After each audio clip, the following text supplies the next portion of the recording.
Hi, Roy here, and for the last time, here's the credit panel for my channel, which is called Roy Reads Anything.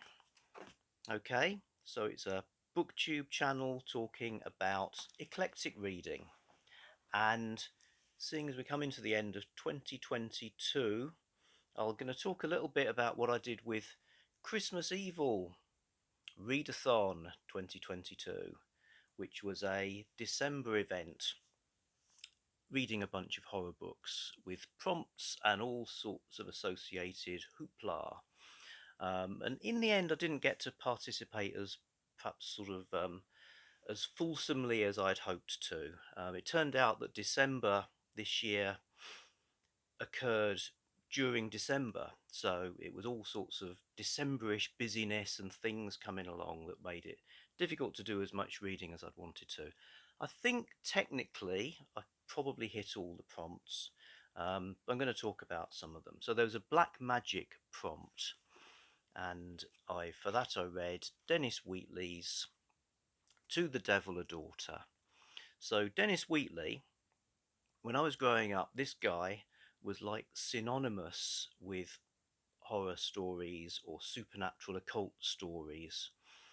His books were everywhere, not just his own novels. There was a Dennis Wheatley Library of the Occult, which was a series of things that he had sort of curated, and yeah, you could just see him. There was a great secondhand paperback bookshop I used to go to, the kind that really smelled like a sort of a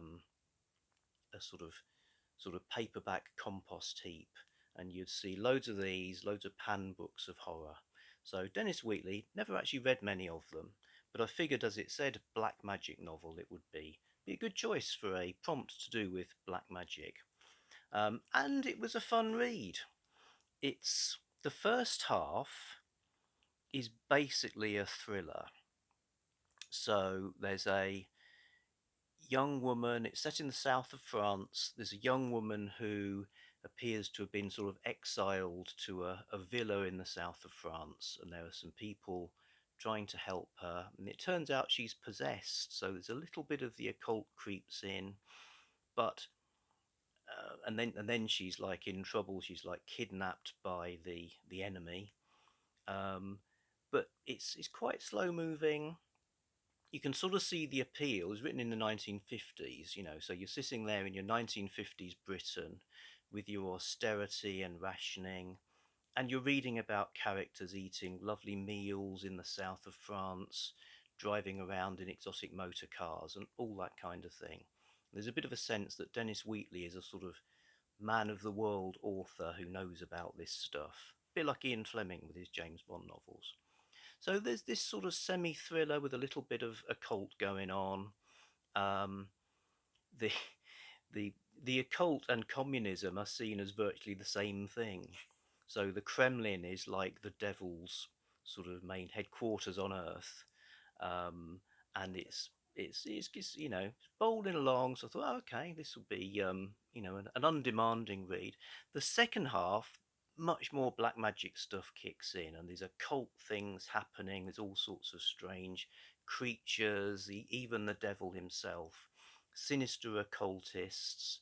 The reason this woman is needed for some diabolical, literally diabolical purposes, all of that comes into focus, and it's kind of non-stop, really. Um, People view Dennis Wheatley as this great sort of expert on arcane matters. What he seems to have done is researched, as it were, real occult things like the works of Aleister Crowley, and then dialed up the sensationalism, and in some cases completely inverted what's actually in the source material to create this semi-myth of black magic that's super evil and kind of disgusting, and but again it's being defeated by in a thrillerish manner.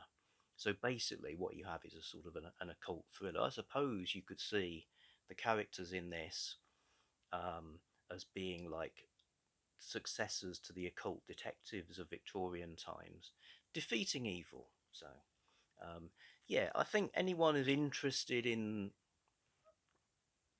supernatural fiction. Probably a good idea to read a Dennis Wheatley at some point. And this is good. I think the Devil Rides Out is probably his other most famous black magic one that was made into a movie. There's a bit in the movie, I don't know if it's in the book, where characters attack the devil by driving a car at him. Now, you've just got to admire that kind of stiff upper lip British action, facing evil, um, in such such a direct way. So Dennis Wheatley. So this is early on when I thought I had all the time in the world. So as well as reading that, I read a black magic comic called Black Magic, published by DC in the 70s. So 1970s, DC had various supernatural sort of ghost story type of comics in their line. I think there was House of Mystery and the House of Secrets, which they've been given a new life in the works of Neil Gaiman. So people might know them from their curator characters, Cain and Abel. Are now kind of in the Sandman comics and all that kind of thing. At the time, they were portmanteau comics, short, scary stories, and there was another one called Unexpected, and this one appeared Black Magic, which actually is reprints. So Black Magic reprinted from the 50s. Joe Simon and Jack Kirby did these stories where part of the conceit was that there was a dream expert, and you could write in with your dreams, and the dream expert would explain the dream. So I whether they actually did that, I don't know, because supposedly you got given some money, like $25 or something, and then your dream would be a story in the comic. So if that was real, then there were people who had their dreams drawn by the legendary Jack Kirby, which would be pretty amazing. I mean, you could sort of see, although it's early days, some of his art, the way you get these characters in these kind of rocky landscapes, um, his style's beginning to come into focus. I really love some of this. They point out the advice is only for the person whose actual dream it was, in case you act upon it in some way. So Black Magic, some weird stories, some classic Kirby art. Um, what more could you ask for? And not content with that, still sticking with the black magic, we ate some black magic chocolates. So these, here in British land, used to be a pretty fancy box of chocolates. At least that's what the television adverts would lead you to believe. Who knows the magic? No, is it? Who knows the mystery of the black magic box? Yeah. I can just about remember the milk tray man. Yeah, so these were the rivals of Milk Tray, and there was the yeah. They were the sophisticated box of chocolate. These were supposedly sophisticated, being like dark chocolate. So I sought them out. Now, like I say, they used to be sort of verging on high end. Now I found them in the bottom shelf of a supermarket. This box costs £4. So them and I'm afraid Milk Tray are probably just there for a sort of legacy market of like getting them for your granny because she still likes them. Um, we ate them. We don't still like them. They've been disgusting, some of them. Honestly, some of them had such an overpowering chemical taste. They were so sweet. It was just, no, chocolates should not be like that. I don't know if you can hear that. Chocolates should not be like that, says Dr. Jenny. So, that was a partial success, but we did it, and yes, what more to say? Discover the secrets of the black magic box. again, like Dennis Wheatley books, maybe it's an experience you need to have once in a lifetime. Uh, okay, other prompts in the Christmas Evil readathon were there's one to do with slasher novels and one to do with creature features, and so I had to do, again, being pushed for time, I found one book which I thought would deal with two of those. The Shadow of Frankenstein. The monster lives. So, monster, that's the creature bit. Henry Frankenstein, a brilliant scientist driven to unlock the mysteries of life and death, he created a monster of incredible strength. Following his lab's explosion, Henry and his wife Elizabeth head to London. The monster, still alive, follows. There on the streets of the Whitechapel district, I think you can see how this is going. The undead creature is mistaken for a disfigured, mentally disabled man and befriended by local prostitutes. Hooray! When one of the women is horribly murdered, the creature finds himself at odds with the real killer, Jack the Ripper. So I'd actually started this a while ago and put it down because I don't care for Jack the Ripper in reality or fiction. But as you'll gather from it being Henry Frankenstein, not the victor of the books, this is to do with the Universal movies. So, Dark Horse, in I think about 2006, commissioned a range of novels that were sequels to the Universal horror movies: Dracula, Frankenstein, Wolfman, there's a Bride of Frankenstein, a Mummy, Creature from the Black Lagoon. They all got sequel novels by a range of authors. This one, obviously, it's the Frankenstein monster. It's continuing on from the end of Bride of Frankenstein. So that's what all this lab exploding business is and why it's Henry. And there's a Bride of Frankenstein one as well, which is brilliant. It's by Elizabeth Hand. Um, the Bride of Frankenstein also survives, heads off to Berlin, and it's kind of a crossover with both Metropolis, the movie, and the Berlin novels of Christopher Isherwood, on which the movie Cabaret was based. But we're not talking about that. We're talking about The Shadow of Frankenstein by Stefan Petruccia. And it's great once I got into it. It's got lots of Easter eggs connecting into the movies, and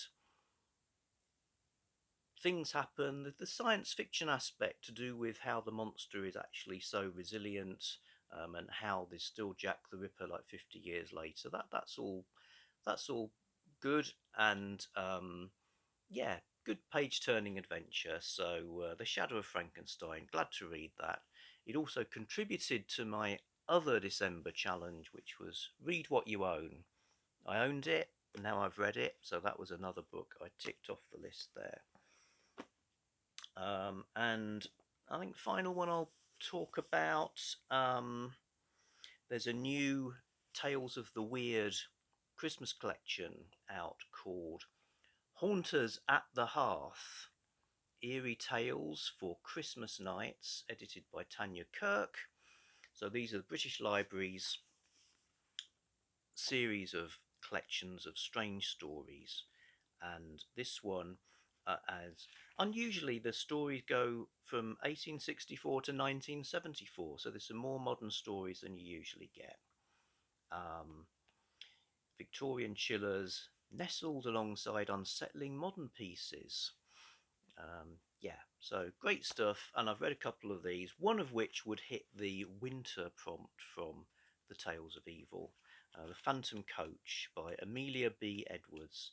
Very much sort of old school, but it had a great wintry atmosphere. Really enjoyed that. Read a few more. It's a gifted book as well. Remember, read what you own challenge. I did not own this because it came out after I started that. It was a Christmas present from Dr. Jenny. So I'm hitting prompts all over the place.